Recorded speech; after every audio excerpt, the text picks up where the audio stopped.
Well, hello and welcome back as we continue on through the book of Matthew. We're here in Matthew 24 today, so I hope you get out the text and look at it as we go through it together.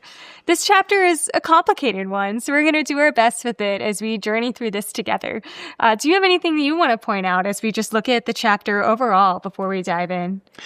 Well, chapter 24 and chapter 25 go together as an extended teaching of Jesus as he anticipates what the future holds for his followers. The immediate future, we know, it's his death and resurrection.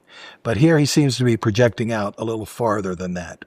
And this serves as the fifth and final major teaching section. Of course, there are teachings scattered throughout, but we had chapters 5 to 7 was the Sermon on the Mount. Then we had chapter 10, which is about discipleship. Then we had chapter 13, which is a collection of wonderful parables. Then chapter 18 is another extended teaching section. And now we come to the fifth and final one here in 24 and 25. By the way, some people think that Matthew put 5 teaching sections in to echo the 5 books of Moses. That was the law, and this is the new law, the law of love in the teachings of Jesus. That's kind of interesting. It's good to know. Yeah. So now we're here and we see that you were mentioning to me earlier that this is kind of apocalyptic. And when you hear that word, I think that often can be a bit intimidating or it can make you, I think we use that word very differently in modern day and culture. What does it mean when we talk about that word here? Unfortunately, we still use the word apocalyptic, but we use it in a slightly different way than we mean it when we're studying the Bible. Apocalyptic movies or something, or post-apocalyptic. Yeah. We think of terrible tragedies, nuclear war and how are people surviving after nuclear war and things like that. That's the way we use it nowadays. And we got that because apocalyptic teaching and books in the ancient world did always include some crisis or a series of crises. And so that's the connection to nuclear war or the attack of the vampires, right? That's a crisis. But that wasn't the point of ancient apocalyptic teaching and preaching and writing. The point was that in spite of the crisis that everybody could see coming or happening, that God was revealing a great hope that lay beyond the crisis. And so that's what we always should be looking for when we're reading books in the Bible like Daniel or the book of Revelation. We don't just look for the bad things or the crises or the beasts, we read for the hope. We look for the hope. And so we need to do the same thing. Jesus is talking about some future crises that he anticipates happening in the experience of his followers. But we're going to look for the hopeful things that he says along the way as well. Yes, that's the mindset we want to have as we're looking through this passage together. So we'll go ahead and start with the beginning. So verse 1 through 4 in chapter 24. And it just starts out pretty simply. Jesus is coming out of the temple. I find it interesting that his disciples point out to him the buildings of the temple because we know it was kind of a magnificent thing of that time. So tell us more about the temple. It was magnificent. And most of these disciples are not from Jerusalem or even Judea. They're from up north, which was kind of country, Galilee. And so they would have been down to Jerusalem for festivals and things like that. But they probably never would have gotten over just being wowed by, so what cities wow you? Does New York wow you? I guess, I grew up close to New York, so New York was pretty, I got to go there pretty often, about 3 hours away. But it was still pretty wowing. It wows, no matter how many times you go there. And there are other places like that. Well, they're being wowed by this beautiful temple that the evil King Herod had built and expanded. And it's interesting. It's their question about these buildings that gets Jesus thinking about the future, something that looks so stable and untouchable he says, is going to be totally thrown down. He says, I tell you, not one stone will be left here upon another. All will be thrown down. And, of course, they want to know, when is this going to happen? And what's going to be the sign and all of that. So it starts off, Jesus talks about chaos is coming. And he talks about architectural chaos. Literally, the temple is going to be destroyed. Now, Jesus is speaking in about the year AD 30. That's when he died. And we know from the facts of history that this temple was completely destroyed. Not one stone left on another in AD 70. So only 40 years. That's kind of one generation away. Wow. So many of the people who were listening to Jesus that day could very well have been alive to see the destruction of the temple when it came 40 years down the line. Yeah. But Jesus uses that destruction of the temple and the chaos and destruction that occasioned as kind of a springboard to thinking about all other kinds of chaos and destruction that would be happening in the future as well. Yeah, there's a lot of chaos that we'll see in this chapter as we go ahead on to verses 4 through 14. And this is a passage I think we hear quoted a lot in a scary way. It does scare us as it talks about all the different things that you'll hear about wars and famines, earthquakes, that people will be tortured and put to death. So in the middle of that chaos, can you unpack that a little more of what do you notice? What does that mean for us? Yeah, well, first thing, we need to take the crisis part of apocalypse very seriously. And Jesus said, it's not just the temple that's going to be destroyed. And by the way, it was destroyed by the Romans when they invaded and conquered the country. But every area of your life is going to suffer crisis in the next generation or so. The first thing he mentions is kind of a spiritual crisis. People are going to try to lead you astray. And he says that twice. And the way they will try to lead them astray is by claiming to be the Messiah who has returned. And then there's the military crisis that you mentioned in verse 6, wars and rumors of wars. And it's interesting when we begin to see the hope beyond the crisis, or hope in the midst of the crisis. Because right here, right after he said, you're going to hear of wars and rumors of wars, he adds, so do not be scared. Do not be alarmed. And we would think, we should, Jesus predicts there are going to be wars and rumors of wars. That's alarming. That's alarming. Yeah. He said, no. There are always wars. There are always rumors of wars. How do my disciples live in the midst of that crisis? Precisely by not being alarmed, for reasons we're going to find out. Then there are the physical crises that he mentions in verse 7, famines and earthquakes. You mentioned them, didn't you? And then there are the very personal crises, being tortured, put to death, hated because of my name. And some of your fellow believers will fall away. Some will betray one another. They'll come to hate one another.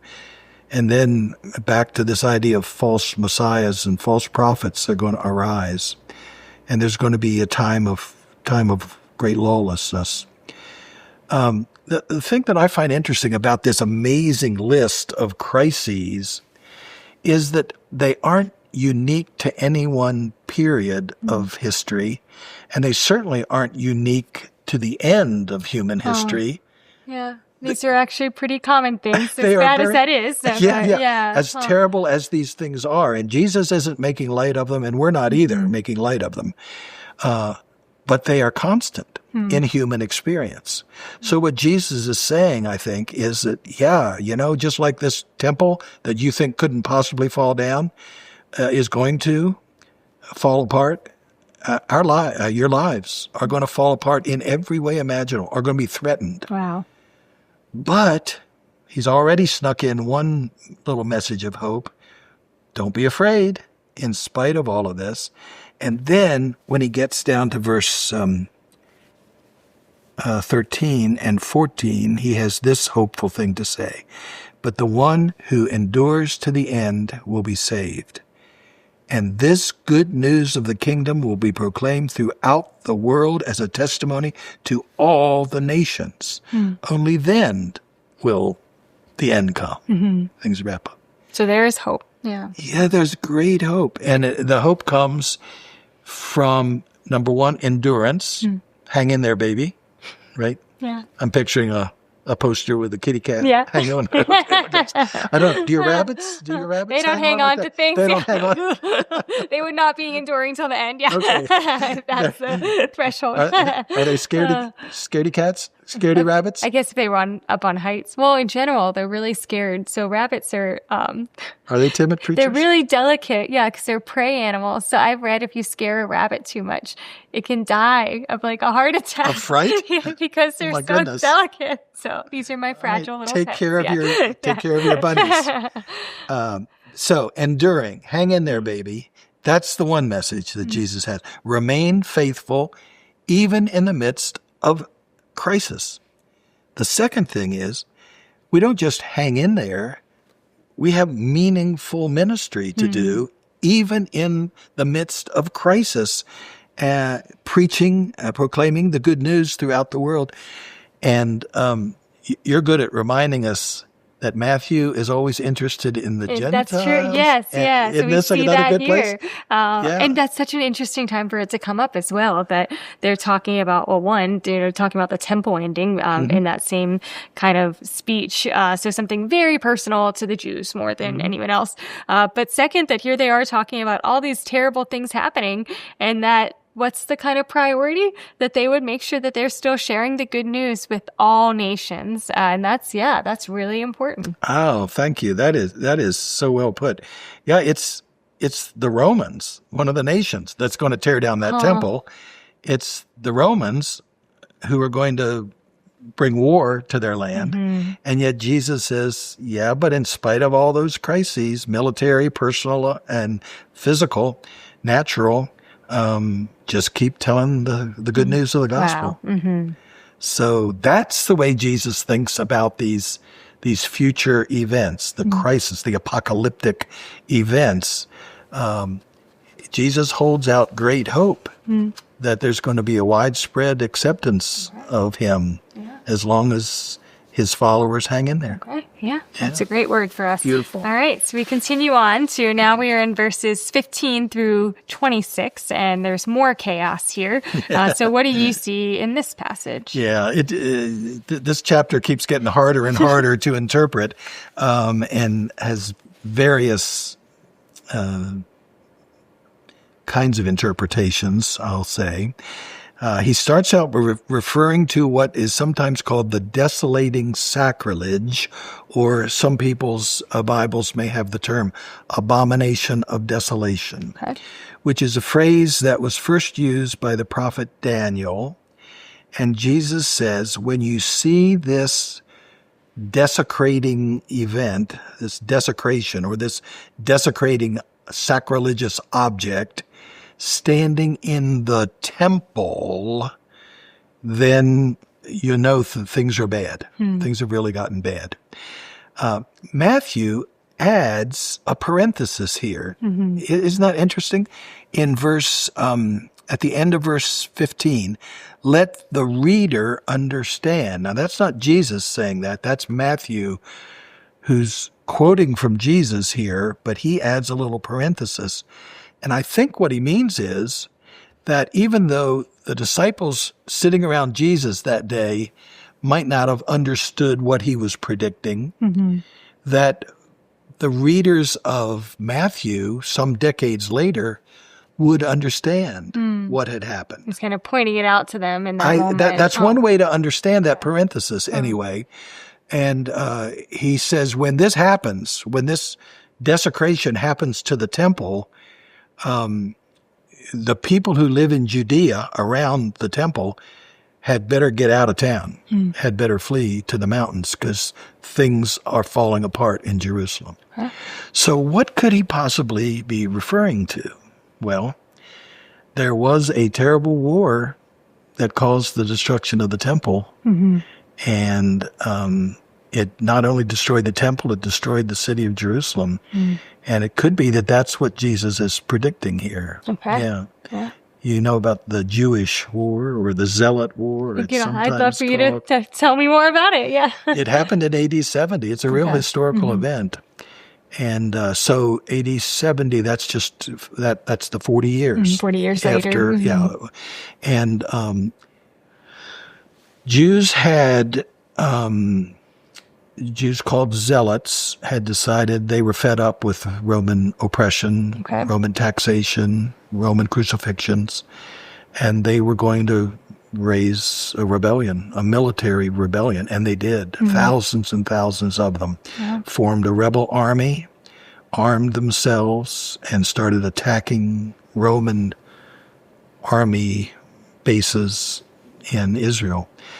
And so Rome sent in a bigger army to put this down, and it was a 4-year-long war. Started in AD 66 and didn't end till AD 70 with a massive Roman victory. Okay, yeah, that's when the temple was destroyed. Yeah, and that's when the temple was destroyed, and that's when Jerusalem was torn apart, and many people fled, as Jesus warned that they should.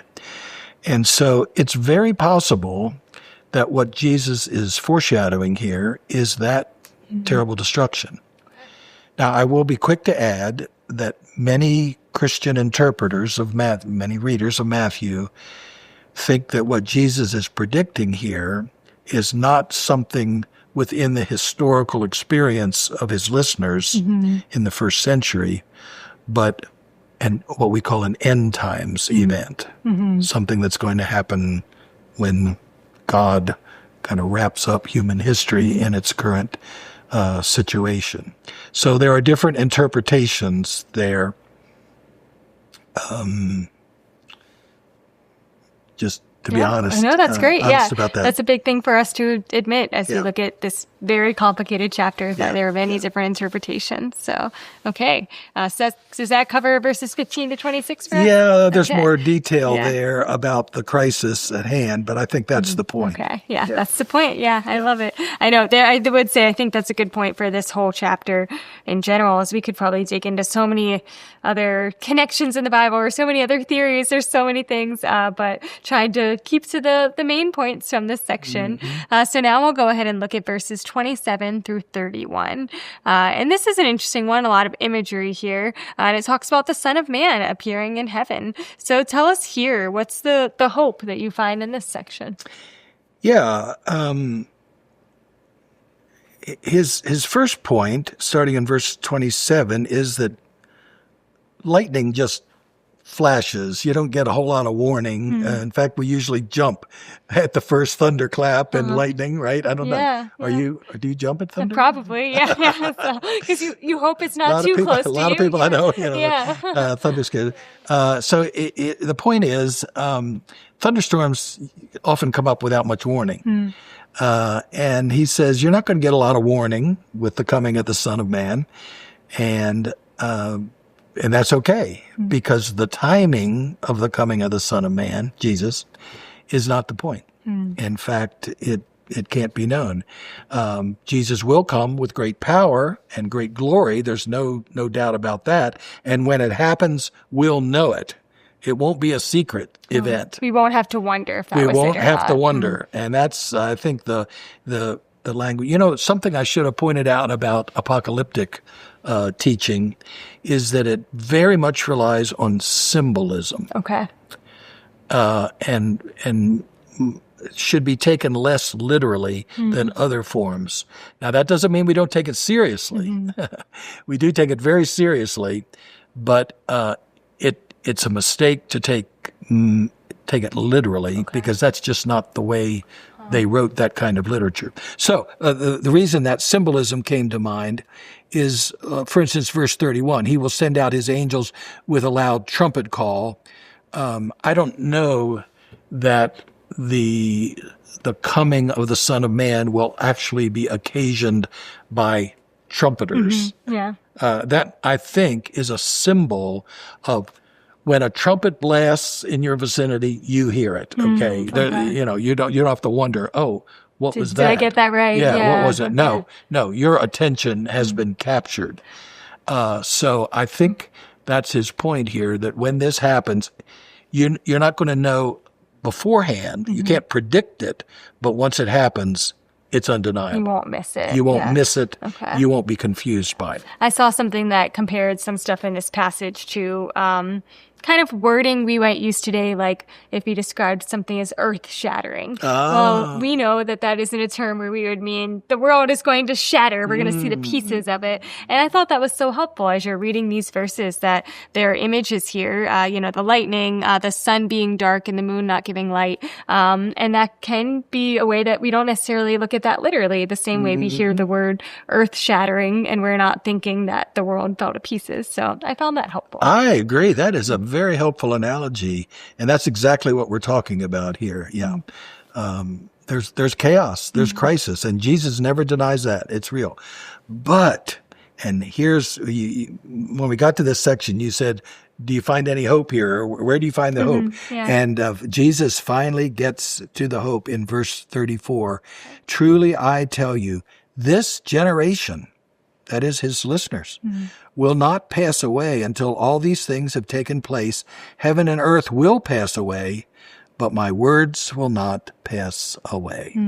And that is a quotation from Isaiah about of the word of God, that no matter what else happens, and back in Isaiah, they were also going to be invaded by a foreign force.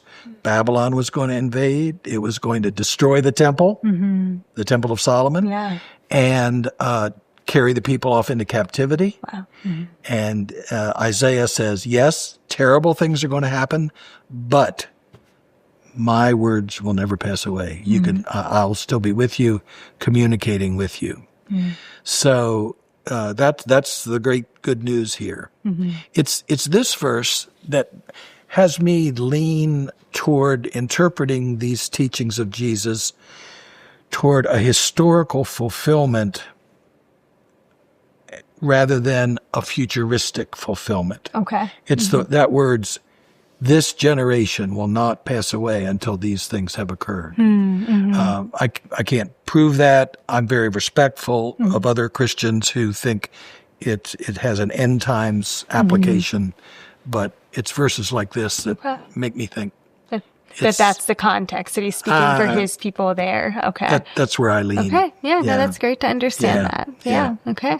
Good. That's very helpful. So there is hope. Yeah, there is hope. Yeah, that's great. And then we continue on to verses 36 through 51. So then that's the one that starts out by saying, "But about that day and hour, no one knows." And it goes on to describe that more and more. So what does that tell you? Yeah, we already mentioned this before, the impossibility of knowing the timing. And here's the passage that really nails that down, doesn't it? What you just read here, about that day and hour, no one knows. And Jesus then reminds them about the days of Noah. Verse 39, they knew nothing. And then at the end of verse 42, you do not know what day your Lord is coming. So, I mean, he couldn't say it. that couldn't be more clear. It couldn't be more clear, and he says it 3 times. We just don't know. So we need to really be careful never to think about the return of Jesus and put in a way that puts the focus on the timing. Okay. It simply is not to be done. In fact, he says back in verse 36, nobody knows this. The angels don't know this. The Son doesn't know this. And he's referring to himself. Yeah, he's saying, I don't even know. I have no idea. I have no idea. So it strikes me as almost blasphemous when modern day Christians think that we can figure out the timing of the return of Jesus when he's been so clear. But that's kind of the negative side of it. We shouldn't think about the timing. What should we think about? Jesus is helpful there. Verse 42, stay awake. Yeah. Stay awake, Janet. Yeah. You're not dozing off. Right? Not yet. Not yet. You've done a lot of talking. Yeah. I put you to sleep already. Jeff, have anyone fall asleep during your classes? Yeah, I did occasionally. Did you wake them up? Well, no. In fact, the student sitting beside them looked up at me and said, "Do you want me to do this?" And I said, "No, there's probably a very good reason why they're sleeping. Let's just leave them alone." That's for very now. sweet. Yeah. I don't think that's what Jesus says. I don't think that's it. All right, back to verse 42.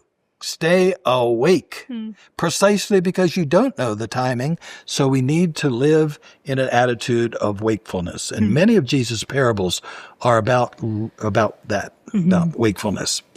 Then the second admonition he gives is in verse 44. Therefore, you must also be ready. It's one thing to be awake. It's another thing to be prepared. And Jesus is calling on his followers to do both of those things, not to focus on the timing and the details of the return, but to make sure that we are both awake and spiritually prepared. A lot of people have gotten interested and excited over verse 40. 2 will be in the field, 1 will be taken, 1 will be left.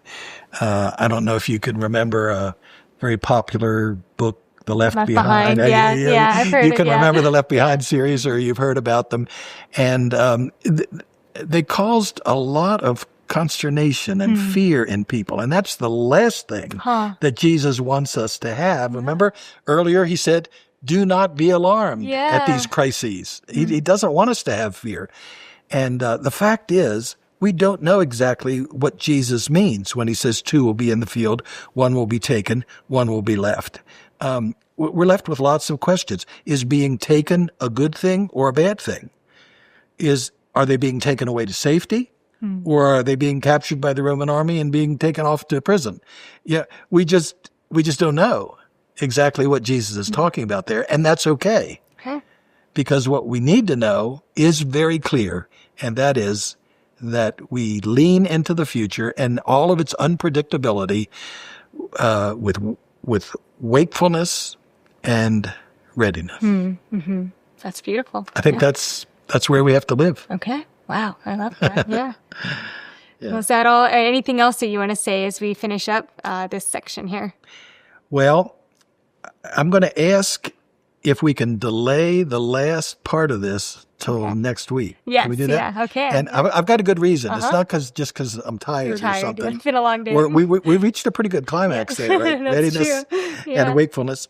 But it's a parable, and chapter 25 has several more comparable parables, and I think it might be better if we discuss it in the next lesson. Yeah. And as you said, this is chapters 24 and 25 are sort of one teaching It's kind of section. all one teaching. So either way, even if we had actually finished out this chapter marking, we're still interrupting in the middle of Jesus' thoughts either way. Right. So I like that point. All right. So we'll pick up this parable about the wise and wicked stewards next time. time. All right. Okay. That sounds great. Well, as we wrap up, there was something beautiful you just said as we were looking in this. You said, we just don't know. And that's okay because we know what we need to know. And I think that's such a beautiful way to think of this chapter as a whole, or any chapters really that might cause confusion. There's a lot in scripture that confuses us. Maybe you've heard us say something that you disagree with. There are multiple interpretations because it's complicated.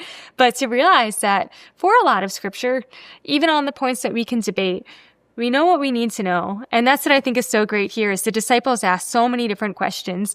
And it's, in a sense, Jesus doesn't always actually fully answer their questions. He's like, I don't know when the world is ending. But he tells them, here's what you need to know. He doesn't give them all the details even about the temple being destroyed. He gives them some things, but I'm sure they had more questions. But he gave them what they needed to know. And that was hope, that they knew that while all this was coming up, while there would be war and hardship ahead, and we know that too, that we still have reason for hope. And he gave them instructions as well to keep watch, to be awake, to be ready and prepared. And that's a theme we'll explore even more next week. So we know what we need to know. And I hope you'll hold on to that this week, even if there are more questions you have about this passage, that we have that hope. And that's really what we need to know about Jesus. I hope you'll live in that hope this week. We'll see you next week from Matthew 25.